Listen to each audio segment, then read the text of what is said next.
2 tahun tuh saya buka kios di PGS, terus kendalanya ya SDM sih waktu itu karena delala yang jaganya nggak bisa amanah, akhirnya saya tarik ke rumah gitu.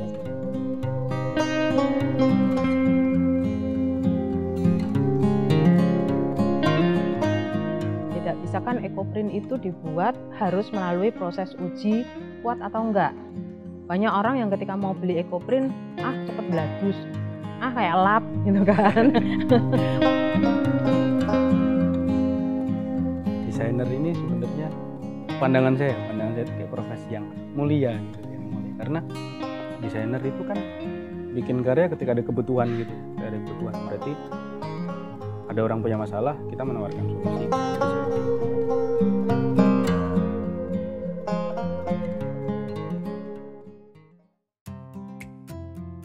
Nama saya Agustin Utami, biasanya pada dipanggil dia sih. Nah, kalau lokasi usaha kita di Gabahan, RT 5 RW 12, Jombor Seri Sukoharjo. Terus untuk merek sendiri Batik Solo 85. Disusun, terus kemudian kalau sudah rapi, nanti jahit pakai mesin ini, mesin jahit. Terus ada juga nanti pakai mesin obras 5 seperti ini. Ya awal mula sih karena saya suka batik kan dulu ya, terus kepikiran kenapa sih nggak usaha sendiri. Awalnya kan dulu saya ngajar sebagai guru gitu kan, terus sambilannya online gitu. Terus kemudian awalnya itu saya cuma ambil dari pasar Klewer sebenarnya, terus saya online kan di tahun 2010 sebenarnya. Terus akhirnya karena kepikirannya saya di Solo kan, terus walaupun di Sukoharjo kan, tapi kan Sukoharjo pada nggak kenal kan ya, tahunya Solo. Terus ya udah deh, Batik Solo akhirnya kan munculnya nama itu gitu. Terus 85 itu sebenarnya tahun lahir saya gitu. Itu sih. Nama saya Hida Mirhanto Singgi. Nama usaha saya Rerunce Eco Art. Kita ada di bidang fashion dan home decor, lifestyle. Alamatnya di Jalan Siwalan nomor 39 Kerten. Kalau saya memang basicnya dari suka tanaman dulu, banyak limbah, terus dimanfaatkan. Rerunce saya buat selama masa pandemi. Jadi awal tahun pandemi sebetulnya secara tidak sengaja. Jadi saya itu punya usaha di Semarang, namanya Pulang Kampung Semarang. Itu bergerak di bidang ada resto, tapi juga tempat yang saya usahakan menjadi sebuah kalau ininya itu eat art culture community. Jadi untuk berkumpul orang, ngobrol, ada wedangan dan bicara tentang budaya, seni dan lain sebagainya. Tapi karena pandemi sehingga saya nggak mungkin untuk wirawiri ke sana, sehingga mencari kegiatan yang kira-kira bisa dilakukan di rumah. Dan ternyata alhamdulillah sama Allah ditunjukkan sebuah secara nggak sengaja ditemukan dengan seorang teman yang ngajari tentang pewarna alam, sehingga dari proses pewarna benang waktu itu belum masuk ke proses selanjutnya, masih di benang, itu saya kok kepengen mengembangkan itu dan dimudahkan dengan ketemu teman-teman di Jogja yang sudah lebih dulu melakukan kegiatan Ekoprint. Jadi kemudian saya mendalami Ekoprint itu. Kenapa brand identity ini penting? Agar bapak-bapak ibu-ibu bisa ngedirect konsumen, bisa mengarahkan konsumen untuk melihat usaha bapak-bapak ibu-ibu sebagai usaha yang seperti ini dan seperti itu, sesuai dengan apa yang bapak ibu inginkan. Nah, untuk itu brand identity menjadi penting. Oke, perkenalkan nama saya Reno.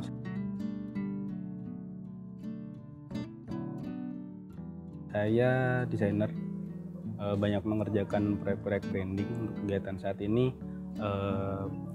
Saya melayani jasa desain atas nama pribadi, jadi person to person. Jadi saya dulu SMA dan nggak ada basic desain sama sekali. Jadi ketika masuk ISI pertama, saya kuliah di sini juga kan, di DKV ISI. Masuk pertama itu minder lah sama anak-anak yang SMK di kafe, SMK multimedia gitu kan. Jadi mereka udah ada basic gambar, sementara saya belum. Jadi awal semester 1 mata kuliah masih manual semua. dan baru sambil mulai belajar vektor pelan-pelan. Awalnya vektor.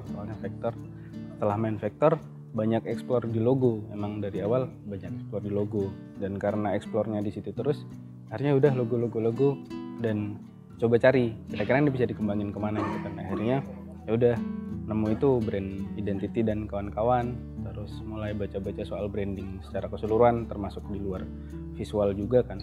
Dan akhirnya 2018 awal itu target buat magang, emang ngambil studio yang fokusnya di branding. Akhirnya saya ngambil di McMurrow Studio di Jogja.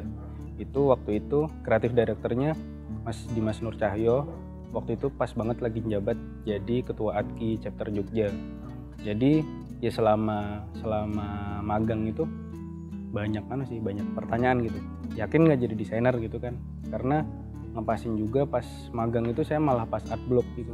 Pas art block. Jadi justru tapi memang sih pas posisi magangnya nggak banyak karya yang maksimal, nggak banyak karya yang gede gitu. Cuman justru secara pribadi saya banyak dapat evaluasi gitu, maksudnya ketika menghadapi masalah-masalah sebagai desainer tuh apa aja, terus resikonya jadi desainer apa aja, menghadapinya gimana, dan ya yang pada akhirnya ngebentuk sekarang mungkin banyak dari situ. Awalnya sih sebenarnya kan persaingan online dulu di tahun 2010 itu masih sangat-sangat jarang gitu kan.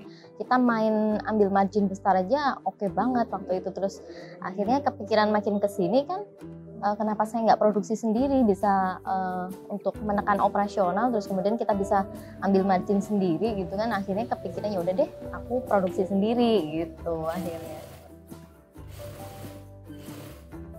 Jadi kita memang produksinya itu fokus di home dress batik cap, jadi ada daster, gamis, baby doll kayak gitu. Terus selain itu kita juga terima pesanan seragam, jadi seragam-seragam batik itu kita juga terima sih.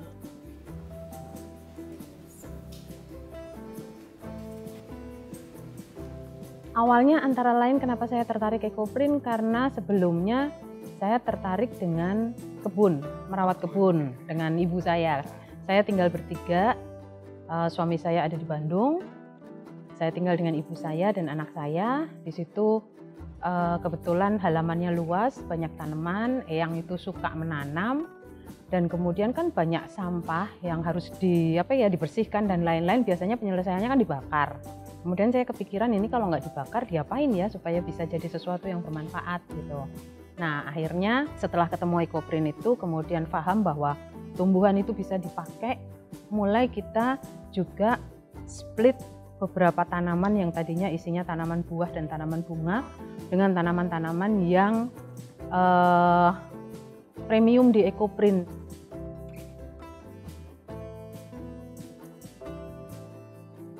Saya karena basicnya adalah cinta ekoprint, jadi ekoprint itu saya pakai untuk mengeksplor banyak media.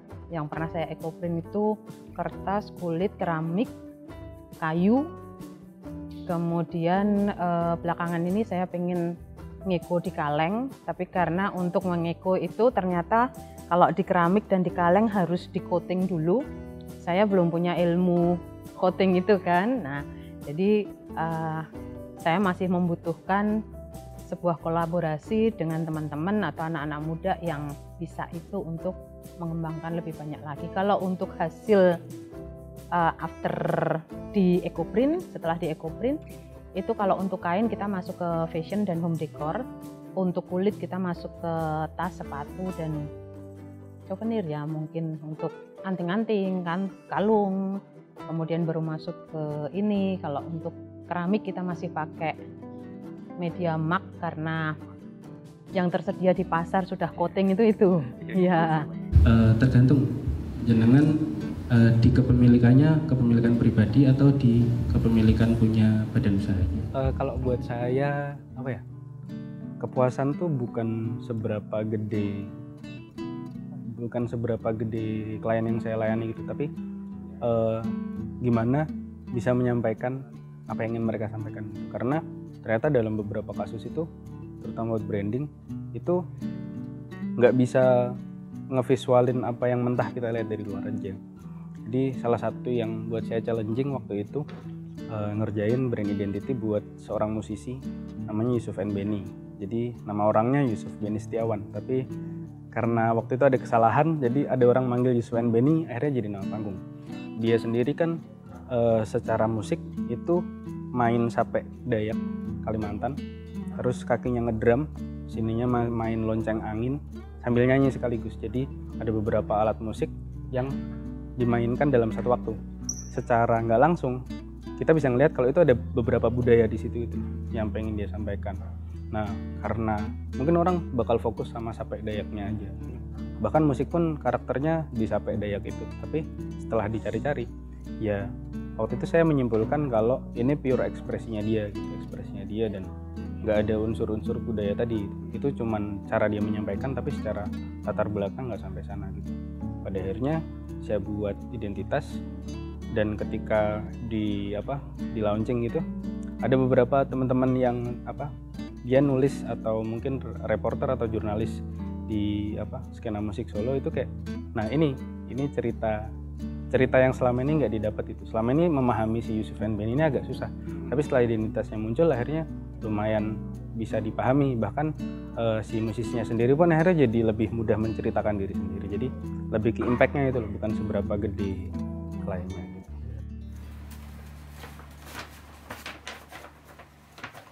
Iya, kita udah di seluruh Indonesia sih. Untuk reseller sebenarnya udah dari Sumatera udah ada, terus kemudian Ternate Selatan tuh ada, Papua juga ada, terus kalau di Jawa yang paling gede itu ke Serang, Banten.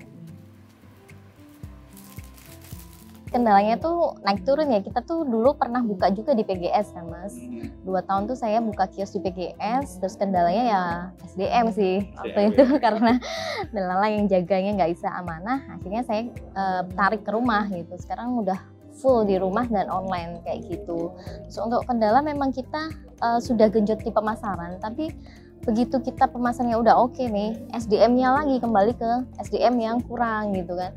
Akhirnya ya udah hire ke konveksi sekitar kayak gitu. Terus selain itu kita juga kendalanya di pembukuan keuangan. Terus untuk di sini sendiri ya pastinya di desain ya. Untuk desain sosmed itu memang saya sekarang lagi cari untuk konten kreator sih, seperti itu.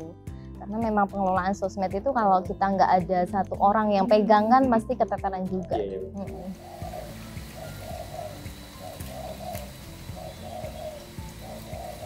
Untuk proses membuat karya masih di saya. Hanya tenaga yang membantu itu kemarin kebetulan ada anak-anak magang dari UNS, dari ekonomi. Mereka membantu di bidang ekonomi, di bidang manajemennya. Kemudian belakangan ini datang lagi anak-anak dari FSRD, mereka dari desain Kria, sehingga mereka membantu di proses pengembangan desain. Kalau mungkin yang dibilang kendala, satu adalah tentang oleh pemangku kepentingan atau oleh orang banyak, ekoprint masih disebut sebagai batik ekoprint, sehingga saya sendiri untuk menyampaikan edukasi tentang, kan ada story behind saya pakai ekoprint ini kan. Jadi ketika saya mengedukasi itu agak susah dengan sebutan yang bahkan oleh mungkin pemerintah atau siapa, batik ekoprint, padahal batik itu kan harus pakai perintang malam, sementara ekoprint kan bukan. Dua, mungkin di antara para ekoprinter sendiri ini persaingan harganya itu kadang membuat ekoprint lain ya harus bersaing secara ketat sehingga menurunkan mutu. Jadi tidak bisa kan ekoprint itu dibuat harus melalui proses uji kuat atau enggak. Banyak orang yang ketika mau beli ekoprint cepet bladus, kayak lap gitu kan. Padahal harganya mahal karena apa? Slow fashion, effort kita untuk menghasilkan itu besar. Kemudian waktu dipakai tiba-tiba bladus, dicuci habis, kan harus ada edukasi. Nah itu banyak pemain-pemain baru ini yang tidak peduli hal itu. Pokoknya yang penting ini jadi bagus, dijual. Nanti setelah itu gimana nggak tahu. Ada lagi yang kemudian difoto, di print. Jadi tapi masih pakai nama ekoprint. Padahal itu kan bukan eko, karena dia hanya memotret kemudian di printing seperti batik printing. Apalagi ya, sejauh itu sih saya lebih melihat kendalanya di situ dulu. Suka duka ketika jadi desainer. Dukanya banyak sih. Dukanya banyak. Apalagi ketika memutuskan jadi desainer yang apa-apa sendiri, self employed lah istilahnya. Itu ya mau nggak mau harus belajar yang lain-lain di luar desain kan, kayak manajemen, administrasi, terus dokumen-dokumen, terus kayak legal dan lain-lain. Mau nggak mau harus nyari tahu, dan karena mungkin secara nggak banyak referensi gitu. Tapi sekarang udah banyak banget sih. Maksudnya kemarin ketika waktu merintis itu kan nggak banyak referensi yang bisa dibaca, kebanyakan sumber pun dari luar gitu. Jadi ya terkosonnya di situ. Cuman kalau sukanya ya itu tadi sih, lebih ke kepuasan. Terus kalau katakan bisa bantu, terutama kalau bisa bantu orang ketika punya usaha, kok bisa bantu ini dan itu, apalagi dia puas atau bahkan impactnya gede di usahanya dia, itu sukanya di situ. Saya sendiri tuh seneng denger cerita orang, terutama pengusaha gitu. Jadi lebih ke keintiman itu loh, intimasi ketika brainstorming dan lain-lain dengan yang person to person. Saya langsung ketemu si pemilik usaha, itu senang di situ. Jadi lebih nyaman kalau sendiri, karena kalau misal katakan ngetim gitu kadang ada beberapa hal yang diwakilkan gitu tuh kayak kurang puas. Apalagi saya sendiri tuh kayak salah satu power yang saya punya itu lebih ke ngulik ceritanya gitu. Jadi kayak menemukan hal-hal yang mungkin nggak ditemukan ketika itu sekilas doang. Powernya di situ. Jadi ya lebih ke intimasi tadi, ngejar itu. Saya pertama kali memutuskan buat buka layanan kan 2018. Ini udah jalan tahun kelima lah istilahnya. Itu nggak selama 5 tahun terus sendiri terus. Jadi ada beberapa momen yang memang tim atau kolaborasi dan lain-lain. Tapi ya itu tadi, akhirnya terus balik sendiri lagi. Tapi ya setidaknya istilahnya tuh bukan berarti ngetim terus gagal terus nggak dapet apa-apa, tapi ya bentuk-bentuk dari form yang saya pakai buat jasa desain ini yang sebelumnya nggak maksimal, itu yang kemudian membentuk saya yang sekarang gitu. Jadi ya tetap bakal dikembangin terus ya, gimana caranya di saya pengelolaannya gampang, di klien juga ngelihatnya nggak ribet dan lain-lain, kurang lebih gitu.